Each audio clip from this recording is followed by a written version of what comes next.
What's going on, everybody? As you can tell, there's a Ferris wheel behind me. We're in the middle of Central Tenniel Park here in Atlanta, Georgia. Got here before the sunrise, before everyone got here, so that I could do some filming and people aren't in my way. I don't look awkward holding the camera in front of me. But so far, so good. This trip has been pretty adventurous and crazy, to be honest, because we got here delayed because of the hurricane that was hitting parts of Georgia and Florida. So our plane was delayed about 2 hours. A lot of flights got canceled out of Fort Myers and Tampa, and the whole west coast of Florida was canceled, and we were on the east coast, luckily, and we were able to get out of there and get here around 4 o'clock in the afternoon, 4 or 5 o'clock. We were supposed to get here earlier than that, but we left Orlando later than that, and we actually got here around 6 o'clock instead of 5 o'clock, but it was all good. We got everything unpacked and we got everything done. So once we got everything undone, our first day was Tuesday, there was like 3 parts of the building. It was A, B, and C, so we went to building A first, which is the machinery, and the machinery pretty much is where all the manufacturers for SCM, Styles, Holzer, they all have our machines laid out there. They all come from different parts of the world, from Germany to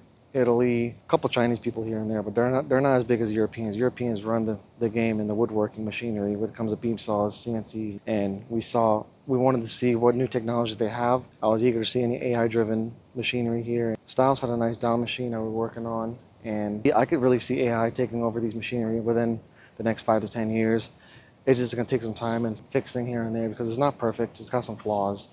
But other than that, there was not really new technology that I was seeing other than the AI. All the machinery we see here basically are what we have at the shop, but just updated ones with the newer software of Windows, pretty much. That's all it is. But we're going to go and look at other machineries as well today. So while I was walking on that showroom floor, going to the Worth booth next to the machinery, I actually saw Ryan Blaney walking by just casually, just like a normal person. If anybody doesn't know, but Ryan Blaney won the championship last year in NASCAR. And people who know me, I'm a big NASCAR fan, and I've been watching for over almost 20 years now. So it was cool to see Ryan Blaney there. But he was actually setting up at the Worth booth, going to sign autographs. They were setting a table up. So before he was actually going to sit down and sign autographs, I actually got up to him and had a conversation with him. He was actually a really nice person. Just like a normal person, just talking to him. I know he had a controversial Brickyard finish a couple weeks ago, and I was talking to him about that. He was pretty cool about it. I'm more of a Kyle Larson fan. I'm a Chevrolet person. I like Hendrick Motorsports more than Penske, but it was cool to see him, and it was actually a nice experience talking to somebody who was a NASCAR driver who was nice enough to talk to me and be actually human to people and not brush people off or say, get in line, this and that. He was actually pretty down to earth. He got my respect that day, even though I'm not a big Ryan Blaney fan. Definitely got my respect of being a good human and actually interacting with people. After the day, we started at 8 a.m., the machinery part. There's 3 parts of the building, but we only got through one. Starts at 8 a.m., and we finished around 5, and we just barely finished that one side of the building. So today's Wednesday, we're gonna go to the B and C side, which is all hardware and appliances and everything that's for finishing products. Hinges, handles, lights, all that stuff's gonna be at the show today. I'm looking forward to it. So last night, I went to my first baseball game in person. I've never been to a Major League Baseball game. So this was the Atlanta Braves. They played the Milwaukee Brewers, I think they're called. I don't know for sure about baseball that much, but it was a cool experience to go there and actually be in a big stadium like that. I've never been in such a nice facility of a Major League. Even though the Braves lost 10-0, but I still enjoyed the experience.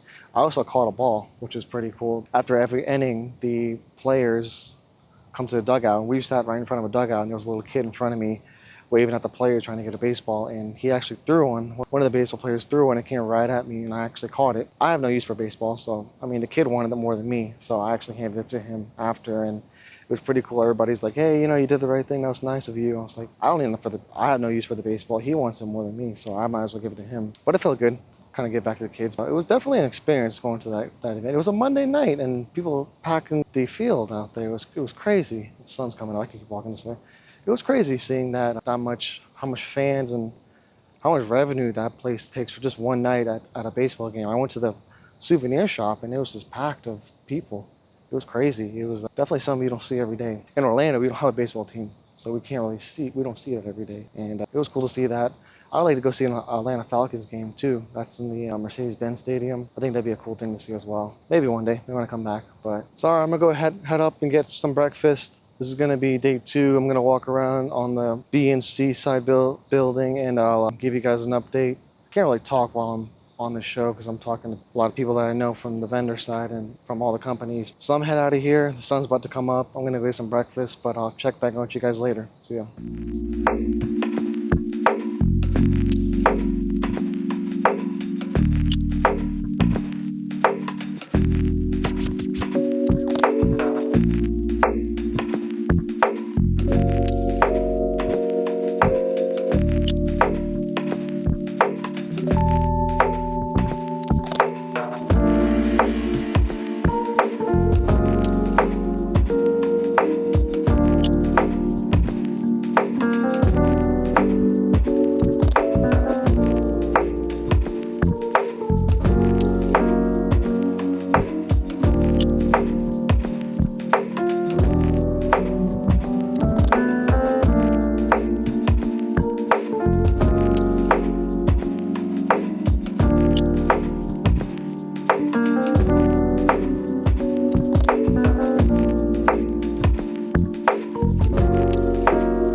What's going on, everybody?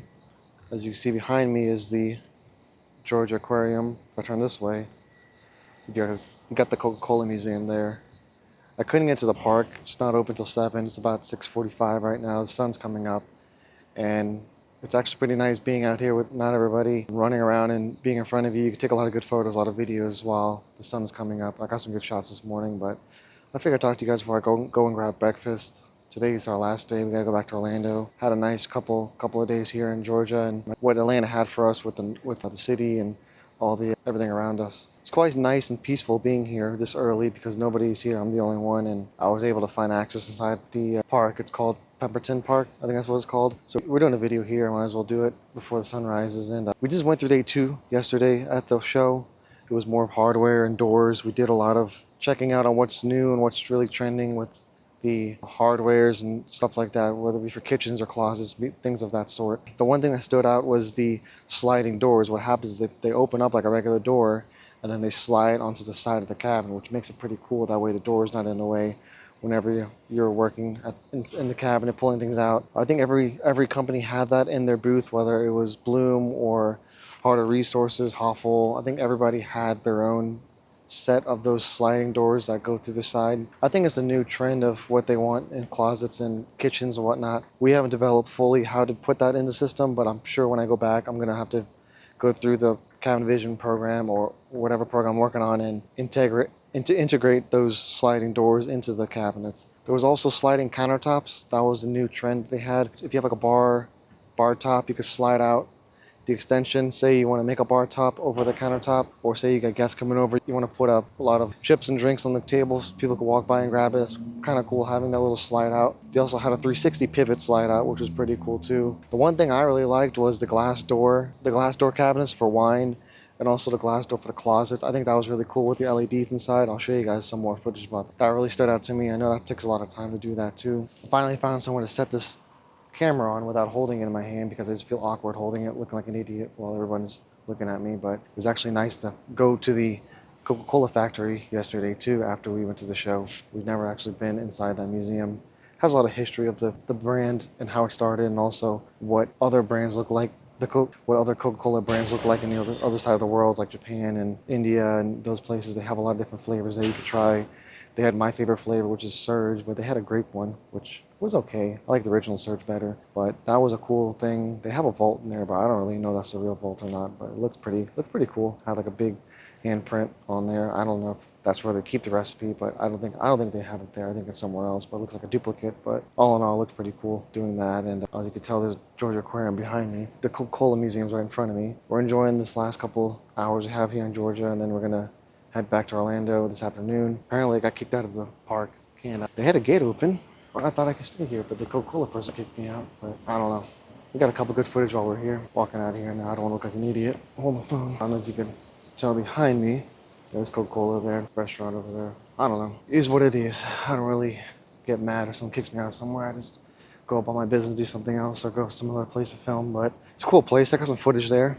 To the aquarium. Park's still not open because it's not 7 o'clock, and I got kicked out of this park because they don't open until 7:30. Huh. Now, let's see what I'm doing. We've done a lot of walking. I think I got about 20,000, 25,000 steps yesterday at the show.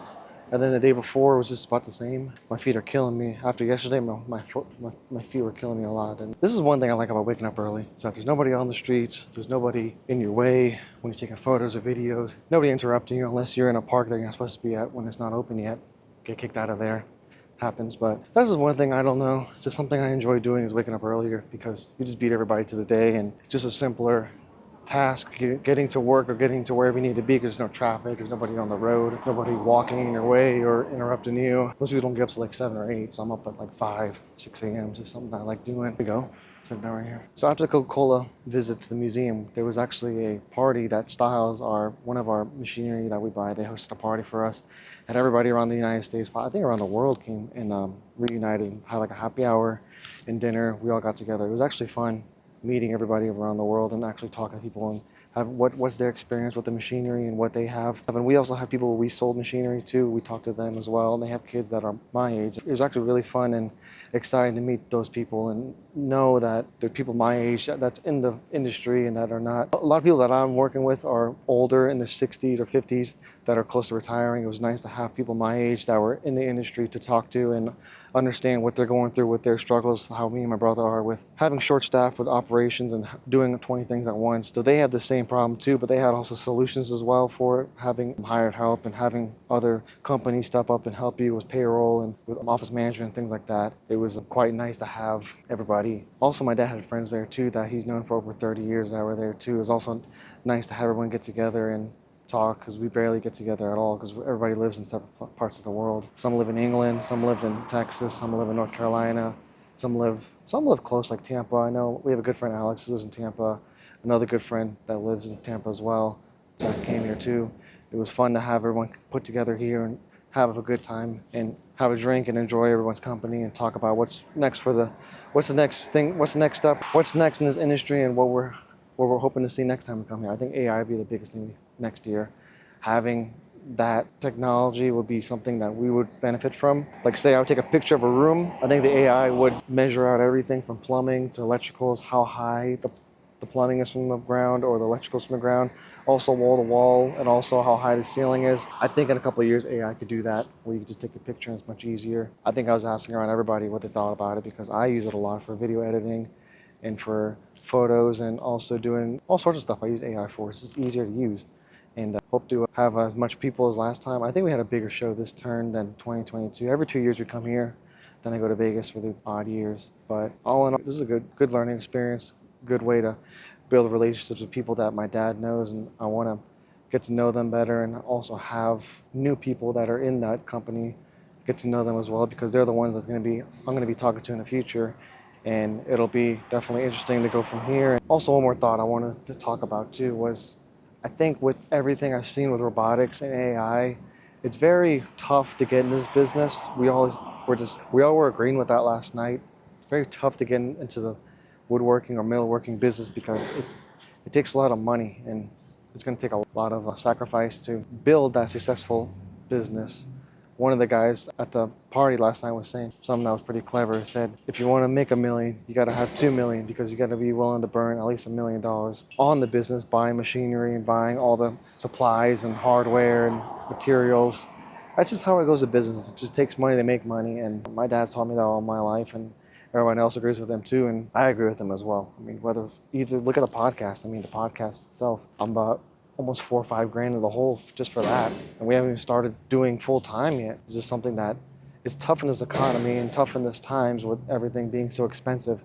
That's the hard part about it. We were seeing machinery that were close to $1 million, well over $1 million that were there, robotic wise, that could definitely replace an employee, but at the same time, a person working out of their truck, they can't afford that type of machinery. That's just impossible to finance. Even if they have financing, it's impossible. All the BS and all the taxes, you got to pay for it. This is my final thought, was just that it is a very expensive business. I think any business in general is going to be expensive to start, because you're going to lose a lot of money starting it, and it's not going to be profitable for a couple of years. It's just something I was just observing and seeing, and being blessed that we have a head start. I have a head start with the business that my dad's been in for the last 30 years, and I want to go for another 30 more years until I pass it down when I get to his age. And it's definitely something that takes a lot of money, but you make a lot of money at the end, because we've paid off a lot of things. Even though we spent money to get it, it's worth every penny making that sacrifice. If you're willing to dedicate the time, and you're willing to dedicate a lot of your time actually, and a lot of money. That's just how it goes into businesses. But that was just my final thoughts. I just wanted to